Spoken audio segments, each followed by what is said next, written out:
बहुत पुरानी बात है। सोनगढ़ नाम का एक बहुत छोटा सा गांव था। उस गांव में एक पीपल का पेड़ था। उस पीपल के पेड़ पर एक लंगड़ा भूत रहता था जो बड़ी दुष्ट प्रवृत्ति का था। उसे मनुष्यों को मारकर खाने में बड़ा आनंद आता था, लेकिन वह सोनगढ़ गांव के लोगों को मारकर नहीं खाता था। उसे डर था कि यदि वह उस गांव के लोगों को मारकर खाएगा तो वे उस पीपल के पेड़ को काट देंगे जिस पर उसका बसेरा था। इसलिए वह आसपास के गांवों में जाता और कोई मृतक न मिलने पर किसी भी मनुष्य को मारकर खा लेता। पीपल के पेड़ के पास एक किसान का घर था। किसान को यह पता नहीं था कि उसके घर के पास वाले पीपल के पेड़ पर एक लंगड़ा भूत रहता है। किसान की एक बेटी थी। बेटी का नाम था सुनैना। सुनैना बहुत सुंदर थी और गृह कार्य में दक्ष थी। जब सुनैना विवाह योग्य हुई तो उसके पिता को उसके विवाह की चिंता सताने लगी। एक दिन किसान बेटी के विवाह को लेकर अपनी पत्नी से चर्चा कर रहा था। किसान बोला, हमारी बेटी अब विवाह योग्य हो गई है, अब उसके हाथ पीले कर देने चाहिए। सुनैना की माँ ने किसान से कहा, तुम सच कहते हो, लेकिन हमारे पास इतना पैसा नहीं है कि हम सुनैना के लिए कोई अच्छा वर पा सकें। किसान ने चिंतित होते हुए कहा, हमारी बेटी इतनी सुंदर है कि कोई भी उससे शादी करना चाहेगा। सुनैना की माँ ने गर्व से कहा, सुंदरता भर से कुछ नहीं होता, विवाह के लिए पैसे भी चाहिए। किसान ने अपनी बात रखते हुए कहा, हमारी बेटी घरेलू कामों में कुशल है, वह जिस घर में जाएगी उस घर के दिन फिर जाएंगे। सुनैना की माँ विश्वास पूर्वक बोली, तुम्हारा तो दिमाग खराब हो गया। सुनैना का पिता झुंझलाकर बोला, अरे सुनैना की माँ, ये सच है कि हमारी बेटी लाखों में एक है, इसलिए मैं चाहता हूँ कि हमारी बेटी को कोई अच्छा सा वर मिले, लेकिन हमारी किस्मत ऐसी कहाँ। सुनैना के माता पिता इसी प्रकार बहुत देर तक बेटी के विवाह को लेकर विचार विमर्श करते रहे। उसी समय लंगड़ा भूत पीपल के पेड़ पर अपने डेरे में बैठा हुआ था। उसने सुनैना के माता पिता की सारी बातें ध्यान पूर्वक सुनी। लंगड़े भूत को लगा कि सुनैना सचमुच बहुत सुंदर है और उसे उसके योग्य वर मिलना चाहिए। फिर उसके मन में विचार उठा, 100 बरस से वीरान पड़ा यह जीवन, मन में उठ रहे हैं गहरे तूफान, क्यों न बांध लूं कोई बंधन, संगिनी पाकर कटे जीवन का हर क्षण। सुनैना संगिनी बने अगर तो सूने मन में खिलेगा बसंत रंग बिरंग। जैसे ही लंगड़े भूत के मन में सुनैना से विवाह करने का विचार आया, वैसे ही उसने एक स्वस्थ और सुंदर युवक का रूप धारण कर लिया और सोनगढ़ में स्थित सुनैना के घर का दरवाजा खटखटाने लगा। सुनैना के पिता ने घर के भीतर से पूछा, कौन है? लंगड़े भूत ने उत्तर दिया, मैं एक राहगीर हूँ। सुनैना के पिता ने फिर पूछा, क्या चाहिए? लंगड़े भूत ने कहा, पीने को एक लोटा पानी। सुनैना के पिता ने पूछा, धातु के लोटे में या मिट्टी के लोटे में? लंगड़े भूत ने कहा, मिट्टी के लोटे में। सुनैना के पिता ने फिर उत्सुक होकर पूछा, मिट्टी के लोटे में क्यों? धातु के लोटे में क्यों नहीं? लंगड़ा भूत बोला, क्योंकि मिट्टी के लोटे का पानी अधिक ठंडा और स्वादिष्ट होता है। राहगीर की प्यास ठंडे पानी से ही अच्छी तरह बुझती है। लंगड़े भूत का यह उत्तर सुनकर सुनैना का पिता बहुत प्रभावित हुआ और उसने झट से दरवाजा खोल दिया। अपने सामने एक सुंदर और सुशील युवक को देखकर वह चकित रह गया। तभी सुनैना की माँ मिट्टी के लोटे में पानी भरकर ले आई। लंगड़े भूत ने वह पानी पिया और सुनैना की माँ को धन्यवाद दिया। सुनैना के पिता ने लंगड़े भूत के शिष्टाचार से प्रभावित होकर मधुर स्वर में पूछा, कहाँ से आ रहे हो और कहाँ जा रहे हो बेटा? लंगड़े भूत ने उत्तर दिया, मैं महानदी के तट से आ रहा हूँ और नर्मदा किनारे जा रहा हूँ। सुनैना का पिता आश्चर्य से बोला, अरे इतनी दूर से आ रहे हो और इतनी दूर जाओगे? लंगड़े भूत ने कहा, कामकाज की तलाश में भटक रहा हूँ। सुनैना की माँ ने पूछा, और तुम्हारे घर परिवार में कौन कौन है? लंगड़े भूत ने कहा, कोई नहीं। सुनैना की माँ चकित होकर बोली, कोई नहीं? अरे कोई तो होगा। लंगड़े भूत ने दुखी स्वर में कहा, मेरे माता पिता महानदी की बाढ़ में डूबकर मर गए। होने को कुछ नाते रिश्तेदार हैं, लेकिन सब स्वार्थी हैं। मेरे पास कोई काम नहीं था, इसलिए सबने मुझे दुत्कार दिया। अब मुझे जहाँ भी काम मिल जाएगा वहीं काम करूंगा और अपना घर बसाऊंगा और वहीं रह जाऊंगा। बस मैं लौट कर वापस नहीं जाऊंगा। यह सुनकर सुनैना का पिता बहुत प्रसन्न हुआ। उसे लगा कि भगवान ने उसकी प्रार्थना सुन ली और घर बैठे एक योग्य युवक भेज दिया। सुनैना के पिता ने कहा, काम तो हमारे गांव सोनगढ़ में भी मिल सकता है। तुम ऐसा करो, हमारे गांव के साहूकार के पास चले जाओ और उन्हें अपनी समस्या बताओ, वे तुम्हारी सहायता अवश्य करेंगे। लंगड़े भूत ने भोलेपन से पूछा, ठीक है, मैं साहूकार के पास जाता हूँ। यदि मुझे कोई काम मिल गया तो मैं यहीं रह जाऊंगा, और यदि आपके घर के पास उस पीपल के पेड़ के नीचे अपनी झोपड़ी बना लूं तो आपको कोई आपत्ति तो नहीं होगी? सुनैना का पिता बोला, अरे नहीं, भला मुझे कोई आपत्ति क्यों होने लगी? तुम पास में रहोगे तो हमें भी प्रसन्नता होगी। इसके बाद लंगड़ा भूत साहूकार के पास गया। साहूकार ने उससे उसकी योग्यता पूछी, तुम क्या काम कर सकते हो? लंगड़े भूत ने उत्तर दिया, मैं जीवित को मार सकता हूँ, मृतकों को पुकार सकता हूँ, मंत्रों का मुंह पर अधिकार है, सांसों का रखता हूँ व्यापार, डर के साए में जग जीता, मृत्यु के संग में बंधन सीता। साहूकार यह सुनकर चकरा गया और बोला, इसका क्या मतलब है? लंगड़े भूत ने सहज होकर कहा, मेरा मतलब है कि मैं फसल काट सकता हूँ और बीज से पौधे उगा सकता हूँ। साहूकार बोला, बहुत बढ़िया, तो तुम खेती भी कर सकते हो और बुद्धि में भी तेज हो। मुझे तुम्हारे जैसा ही होनहार युवक चाहिए था। लंगड़े भूत ने पूछा, तो क्या मेरी नौकरी पक्की समझूं? हाँ, साहूकार ने कहा, पक्की। फिर उसने पूछा, पगार कितनी लोगे? लंगड़े भूत ने कहा, इतनी कि मैं और मेरी पत्नी आराम से रह सकें। साहूकार चौंका, अच्छा, तो तुम्हारी पत्नी भी है? लंगड़ा भूत हंसते हुए बोला, अभी तो नहीं है, मगर हो जाएगी यदि आप मेरी मदद करें। कैसी मदद? साहूकार ने उत्सुकता से पूछा। लंगड़े भूत बोला, जिस किसान ने मुझे आपके पास भेजा है उसकी बेटी पर मैं मोहित हो गया हूँ। यदि आप किसान से कहकर उसकी बेटी का विवाह मेरे साथ करा दें तो मेरा जीवन सुखमय हो जाएगा। उस किसान की बेटी का नाम है सुनैना। साहूकार ने कहा, ठीक है, तुम कुछ दिन काम करो। यदि मुझे लगा कि तुम सचमुच सुनैना के योग्य हो तो मैं तुम्हारा विवाह उसके साथ करा दूंगा। इसके बाद लंगड़ा भूत ने काम करना शुरू कर दिया। उसके लिए कोई भी काम कठिन नहीं था। वह चुटकी बजाता, मंत्र फूंकता और देखते ही देखते सब काम पूरा हो जाता। साहूकार लंगड़े भूत के काम से अत्यंत प्रसन्न हुआ। उधर सुनैना ने भी लंगड़े भूत को देखा और उसे वह अच्छा लगा। अब तक उसे पता चल गया था कि उसके पिता चाहते हैं कि उसका विवाह उसी युवक से हो, लेकिन यह कोई नहीं जानता था कि वह युवक कोई साधारण मनुष्य नहीं बल्कि एक लंगड़ा भूत है। एक दिन लंगड़े भूत ने साहूकार को उसका वचन याद दिलाया, यदि मैं आपको सुनैना के योग्य लगता हूँ तो कृपया मेरा विवाह उसके साथ करा दीजिए। कीजिए। साहूकार ने उत्तर दिया, ठीक है, तुम हर तरह से सुनैना के योग्य हो और फिर तुम यहीं सोनगढ़ में रहोगे। यह भी अच्छी बात है क्योंकि सुनैना अपने माता पिता की इकलौती संतान है। तुम्हारे यहाँ रहने से उन्हें सहारा भी मिलेगा। लंगड़े भूत ने विनम्रता से कहा, सुनैना के माता पिता मेरे लिए भी माता पिता समान होंगे। मैं उनका पूरा ध्यान रखूंगा। उचित समय देखकर साहूकार ने सुनैना के पिता से उसकी बेटी और लंगड़े भूत के विवाह के बारे में बात की। सुनैना के पिता यह सोचकर और भी प्रसन्न हुए कि जिस युवक को वे अपनी बेटी का दूल्हा बनाना चाहते थे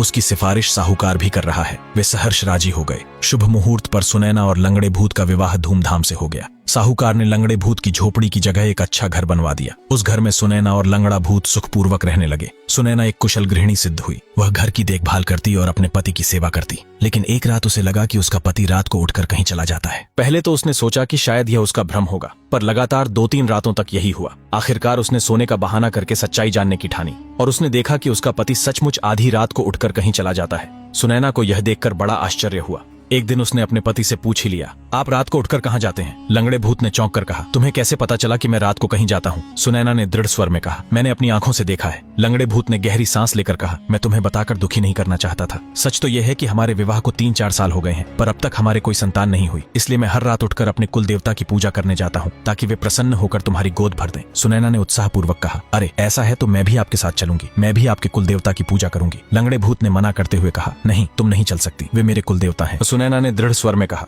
जब मेरा तुमसे विवाह हुआ है तो तुम्हारा कुल अब मेरा कुल है और तुम्हारे कुल देवता मेरे कुल देवता हैं। इसलिए मैं तो तुम्हारे साथ हर हाल में चलूंगी। लंगड़े भूत ने पत्नी की बात मान ली और कहा, ठीक है, चलना। अगली रात जब लंगड़ा भूत उठा तो सुनैना भी उठ बैठी। उसने पूजा की थाली सजाई और लंगड़े भूत के साथ चल पड़ी। लंगड़ा भूत गांव से निकलकर सुनैना को लेकर घने जंगल में जा पहुंचा। एक स्थान पर रुककर लंगड़े भूत ने कहा, मैं यहाँ कुल देवता का आह्वान करूंगा, तुम यहीं रुको और कहीं मत जाना। भयानक जंगल देखकर सुनैना को डर लग रहा था। उसने विनती की, मुझे अकेली मत छोड़ो। लंगड़ा भूत बोला, ऐसा करो, तुम उस ऊंचे वटवृक्ष पर चढ़कर बैठ जाओ। मेरे आने तक वहीं रुकना, नीचे मत उतरना। यह कहकर लंगड़ा भूत अंधेरे में कहीं गायब हो गया। सुनैना वृक्ष पर चढ़कर बैठ गई। समय बीतता गया लेकिन उसका पति लौटकर नहीं आया। चिंता से उसका दिल घबराने लगा। तभी जंगल में शेर की दहाड़ गूंज उठी। सुनैना का डर और बढ़ गया। उसे लगा कहीं शेर ने मेरे पति को खा तो नहीं लिया। ये सोचते ही उसका भय दूर हो गया और वह तुरंत वृक्ष से उतरकर अपने पति को खोजने निकल पड़ी। अभी वह कुछ ही दूर गई थी कि लताओं के झुरमुट की दूसरी ओर उसे अपना पति दिखाई दिया, जो पिशाच रूप में भयानक बना इंसानी शवों पर झुका था और उनकी हड्डियां चबा रहा था। उसका चेहरा रक्त से भीगा हुआ था। यह देखकर सुनैना की रूह कांप उठी। जिसकी वह पत्नी बनकर रह रही थी वह तो इंसान नहीं बल्कि एक राक्षस निकला। जीवन का हर सपना पल में बिखर गया। यह दृश्य देखकर सुनैना मूर्छित होते होते बची। वह समझ गई कि उसका पति कोई मनुष्य नहीं अपितु एक भूत है। सुनैना हड़बड़ाकर भागने को जैसे ही पलटी वैसे ही लंगड़े भूत ने उसे देख लिया। वह चिल्लाया, सुनैना रुको, मैं तुम्हें मारना नहीं चाहता था, लेकिन अब तुमने मेरा असली रूप देख लिया है तो मैं तुम्हें मार डालूंगा, जिससे तुम भी मेरी तरह भूत बन जाओगी। फिर हम आराम से रहेंगे और मनुष्यों को मार मार कर खाएंगे। सुनैना ने यह सुना तो वह और भी अधिक डर गई और तेज दौड़ पड़ी, किंतु लंगड़ा भूत उससे भी अधिक तेज था। जब सुनैना को लगा कि लंगड़ा भूत उसे पकड़ लेगा तो उसने पीपल के पेड़ से रक्षा की प्रार्थना की। ओ पीपल देवता, सुन मेरी पुकार, दैत्य करेगा मुझ पर वार। पति बन के आया, रूप बदलकर खा जाएगा मुझे निगलकर। दया कर, आंचल फैलाना, मुझको अपनी छांव में छिपाना। सुनैना की प्रार्थना सुनकर पीपल का पेड़ बीच से 2 हिस्सों में फट गया। सुनैना उसमें जा बैठी। पेड़ फिर पहले जैसा होकर बंद हो गया। लंगड़ा भूत चकित था कि पत्नी कहाँ चली गई। वह उसे ढूंढता ढूंढता दूर निकल गया। जब सुनैना आश्वस्त हो गई कि उसका पति दूर चला गया है तो उसने पीपल से फिर प्रार्थना की, पीपल पीपल, रणी मैं तेरी, बचा लिए तूने सांसें मेरी। पति न था, निकला पिशाच, खा जाता जीवन का हर आभास। अब तो अंधेरा मिट गया सारा, मार्ग दिखाओ, कर दो उजियारा। ये सुनकर पीपल का पेड़ फिर से 2 हिस्सों में फट गया। सुनैना उसमें से बाहर निकली। फिर वह जंगल की ओर चली गई। सुनैना भटकते भटकते भूख प्यास से बेहाल हो गई। वह लगातार 2 रात और 2 दिन जंगल में भटकती रही। उसे दिशा का भी ज्ञान नहीं था, न ही अपने घर का रास्ता पता था। उसके मन में भय था कि कहीं कोई जंगली जानवर उसे मार न डाले और वह कभी घर न पहुंच पाए। इसी बीच अचानक उसे एक झोपड़ी दिखाई दी। वह झोपड़ी एक छोटे से गांव में थी। गांव में लगभग 10 से 15 घर थे। झोपड़ी गांव के बिल्कुल बाहर की ओर थी, इसलिए सबसे पहले वही सुनैना की नजर में आई। गिरती पड़ती हुई सुनैना उस झोपड़ी तक पहुंची। वह झोपड़ी एक बुढ़िया की थी। जैसे ही बुढ़िया ने सुनैना को देखा उसका चेहरा खिल उठा। बुढ़िया ने बड़े आत्मीय भाव से उसका स्वागत किया। आओ आओ बहू, मैं तो तुम्हारी ही प्रतीक्षा कर रही थी। ये सुनकर सुनैना चकित रह गई। उसने सोचा, ये बुढ़िया कौन है? मैं इसे कभी मिली नहीं, न कभी देखा, तो फिर ये मुझे बहू कहकर क्यों पुकार रही है? कहीं यह उस लंगड़े भूत की साथी तो नहीं है? लेकिन अब सुनैना इतनी थक चुकी थी कि वहां से भाग भी नहीं सकती थी, इसलिए उसने ऊपर से कुछ नहीं कहा। बुढ़िया ने प्रेम से कहा, लो बेटी, पानी पी लो। पानी पीकर सुनैना को तनिक अच्छा लगा, उसकी थकान भी कुछ कम हो गई। तभी उसकी नजर बुढ़िया की झोपड़ी में रखी ओखली और मूसल पर पड़ी। ओखली के पास ही कुछ मानव खोपड़ियां बिखरी हुई थीं। यह देखकर उसे पूरा विश्वास हो गया कि यह बुढ़िया भी उसी लंगड़े भूत की तरह मनुष्यों को मारकर खाती है या फिर उसके लिए मनुष्यों को मारकर जमा करके रखती है। उसके मन में हुआ, हाय, मैं एक मुसीबत से निकली और अब दूसरी मुसीबत में फंस गई। अपने डर को छुपाते हुए सुनैना ने प्रेमपूर्ण स्वर में पूछा, अम्मा, आप क्या कर रही थी? क्या ओखली में धान कूट रही थी? बुढ़िया ने उत्तर दिया, हाँ बेटी, धान ही कूट रही थी। सुनैना ने मूसल पकड़ते हुए धीरे से कहा, आप ठीक कहती हैं, बहू के होते हुए सास को काम करने की क्या आवश्यकता? फिर भी मैं आपको अकेले काम नहीं करने दूंगी। आइए, मैं ओखली में धान डालती हूँ और आप कूटिए। बुढ़िया उसकी बातों में आ गई। जैसे ही वह धान डालने को ओखली में झुकी, सुनैना ने तुरंत मूसल उठाया और पूरे जोर से बुढ़िया पर वार कर दिया। कुछ ही प्रहारों में बुढ़िया की खाल अलग हो गई। सुनैना ने जल्दी से बुढ़िया के शव को एक ओर छिपा दिया और स्वयं भी छिप गई। तभी अचानक लंगड़ा भूत वहां आ पहुंचा। उसने आवाज दी, अम्मा, सुनैना तो अब तक मिली नहीं और आज कोई मनुष्य भी नहीं मिला। क्या तुमने किसी को पकड़कर मूर्ख बनाया? लेकिन बुढ़िया तो अब मर चुकी थी। स्थिति संभालने के लिए सुनैना ने तुरंत बुढ़िया की खाल पहन ली और उसकी आवाज में बोली, बेटा, अब यहाँ कोई मनुष्य नहीं मिलता। मैं सोच रही हूँ कि किसी दूसरी जगह चली जाऊँ, शायद आज ही निकल जाऊं। यह सुनकर लंगड़ा भूत बोला, ठीक है अम्मा, जहां भी रहना वहां से मुझे संदेश भेज देना, मैं वहीं आ जाया करूंगा। सुनैना ने बुढ़िया के वेश में हामी भर दी। जब लंगड़े भूत को विश्वास हो गया कि वहां उसके लिए कुछ खाने को नहीं है तो वह वापस चला गया। अब सुनैना के मन से लंगड़े भूत का भय काफी हद तक मिट चुका था। सुनैना ने बुढ़िया की झोपड़ी की सफाई की और वहीं आराम से रहने लगी। बुढ़िया का एक छोटा सा खेत भी था जिसमें सुनैना काम करने लगी। उसी गांव में एक युवक अपने माता पिता के साथ रहता था। उस युवक का नाम था ननकू। ननकू का खेत बुढ़िया के खेत के पास ही था। वह प्रतिदिन बुढ़िया को खेत पर आते जाते देखा करता। एक दिन सुनैना खेत जा रही थी कि रास्ते में उसकी रोटियां गिर गईं। ननकू ने देखा तो उसे लगा कि ये रोटियां बुढ़िया की हैं। उसने सोचा, अगर मैं इन्हें अभी न दूं तो बुढ़िया को दोपहर में भूखा रहना पड़ेगा। ठीक है, मैं इन्हें संभाल कर रख लेता हूँ और दोपहर में जाकर दे दूंगा, फिर साथ बैठकर मैं भी अपनी रोटियां खा लूंगा। ननकू ने रोटियां उठा ली और मन ही मन योजना बना ली। दोपहर होने पर वह रोटियां लेकर बुढ़िया के खेत पहुंचा, पर वहां बुढ़िया नहीं दिखी। वह उसे ढूंढने लगा। खेत के पास ही एक नदी बहती थी। ननकू ने सोचा शायद बुढ़िया नहाने नदी पर चली गई हो। यह सोचकर वह नदी की ओर बढ़ा। नदी किनारे पहुंचते ही उसने जो दृश्य देखा उसे देखकर उसका मन दंग रह गया। नदी में एक अत्यंत सुंदर युवती स्नान कर रही थी। वह युवती नहाकर बाहर निकली और पानी झटकते हुए किनारे आई। फिर उसने बुढ़िया की खाल उठाई और अपने ऊपर पहन ली। यह देखकर ननकू स्तब्ध रह गया, लेकिन उसकी आंखें उस युवती की सुंदरता पर अटक गईं। वह इतना मोहित हो गया कि उसी पल उसने निश्चय कर लिया, मैं इसी युवती से विवाह करूंगा, चाहे कुछ भी हो जाए। ननकू ने सुनैना की रोटियां उसके खेत में एक पेड़ के नीचे रख दी और चुपचाप अपने खेत लौट आया। शाम को जब वह घर पहुंचा तो तुरंत अपने माता पिता से बोला, मैं बुढ़िया से विवाह करना चाहता हूँ। यह सुनकर उसके माता पिता चकरा गए। वे सोचने लगे, ये कैसी बात कर रहा है, वह बुढ़िया तो उसकी माँ से भी अधिक आयु की है। उन्होंने ननकू को बहुत समझाने की कोशिश की, लेकिन ननकू मन ही मन सच्चाई जान चुका था। वह जानता था कि बुढ़िया की खाल के भीतर वही सुंदर युवती छिपी है। समस्या यह थी कि ननकू यह बात किसी से कह नहीं सकता था, क्योंकि कोई उस पर विश्वास नहीं करता। उल्टे लोग उसका मजाक ही उड़ाते, इसलिए उसने सच्चाई को अपने तक ही सीमित रखा। जब माता पिता उसे समझा कर थक गए तो अंततः उन्होंने बुढ़िया के साथ विवाह करने की अनुमति दे दी और इस तरह बुढ़िया के रूप में रहने वाली सुनैना से ननकू ने विवाह कर लिया। लेकिन सुनैना को भीतर से भय सताता रहा। उसे डर था कि कहीं किसी दिन लंगड़ा भूत फिर से न आ जाए। इसी कारण उसने बुढ़िया की खाल कभी नहीं उतारी। गांव वालों ने जब देखा कि ननकू ने अपनी माँ से भी बड़ी उम्र की बुढ़िया से विवाह कर लिया है तो उन्होंने सोचना शुरू किया कि यह बुढ़िया कोई डायन है जिसने ननकू को अपने वश में कर लिया है। धीरे धीरे यह अफवाह पूरे गांव में फैल गई। ननकू चिंतित हो उठा, अगर गांव वालों ने मेरी पत्नी को सचमुच डायन समझकर मार डाला तो? इस डर से एक दिन ननकू ने अपनी बुढ़िया पत्नी का चुपचाप पीछा किया। वह देखता रहा कि कब उसकी पत्नी बुढ़िया की खाल उतारकर नदी में नहाने जाती है। जैसे ही सुनैना ने खाल उतारी और पानी में उतरी, ननकू ने वह खाल उठा ली और तुरंत आग में डालकर जला दी। ननकू की पत्नी अर्थात सुनैना जब नहाकर नदी से बाहर आई और उसने पहनने को बुढ़िया की खाल उठानी चाहिए तो वहां उसे बुढ़िया की खाल की राख दिखाई दी। इतने में ननकू भी सामने आ गया। ननकू ने पूछा, तुम इतनी सुंदर होकर भी बुढ़िया की खाल में क्यों रहती थी? सुनैना ने कहा, लंगड़े भूत के डर से। और फिर ननकू को अपना पूरा किस्सा कह सुनाया। ननकू ने सुनैना को आश्वस्त कराया,